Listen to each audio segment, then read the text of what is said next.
A new focus on clergy and faith leader abuse unveiled in Madison today as State Attorney General Josh Kaul says he wants to bring more transparency to the issue and better serve victims of abuse.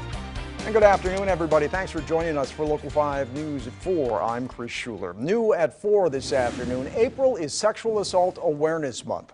And groups in Wisconsin are bringing a focus to the issue.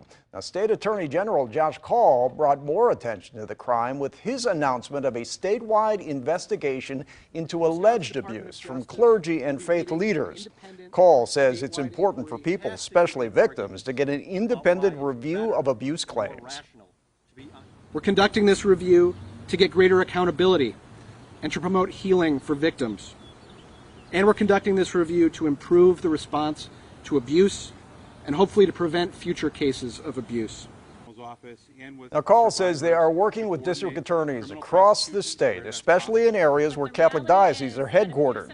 Brown County District Attorney David Lissay says partnerships like this are important, especially for issues like this, to hopefully identify any wrongdoing.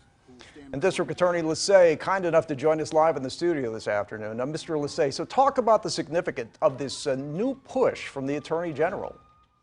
It really is something that I think has the opportunity to have more transparency on this issue, but more importantly, really to give a voice to crime victims, survivors of this type of abuse, to come forward and have accountability for clergy and for any perpetrators of sexual assault and violence. So if you can tell us, how long has this been in the works, and has your office already been working with the AG on it?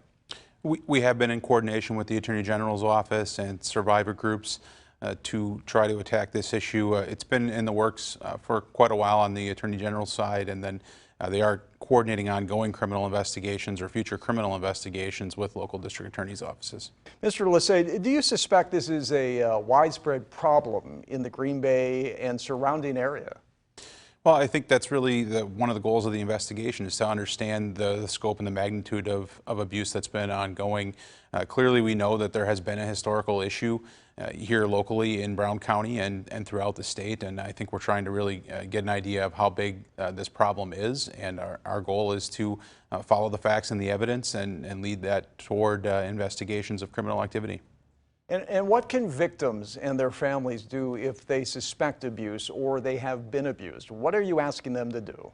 We're asking them to reach out. We're asking them to use the resources that the Attorney General's office has now provided. You have two different options. There are hotlines that are available to make those phone calls, and also an anonymous or confidential online reporting capability, which really would allow crime victims to have that additional degree of confidentiality or anonymity to reach out in a different capacity using that online report tool. So please reach out for help.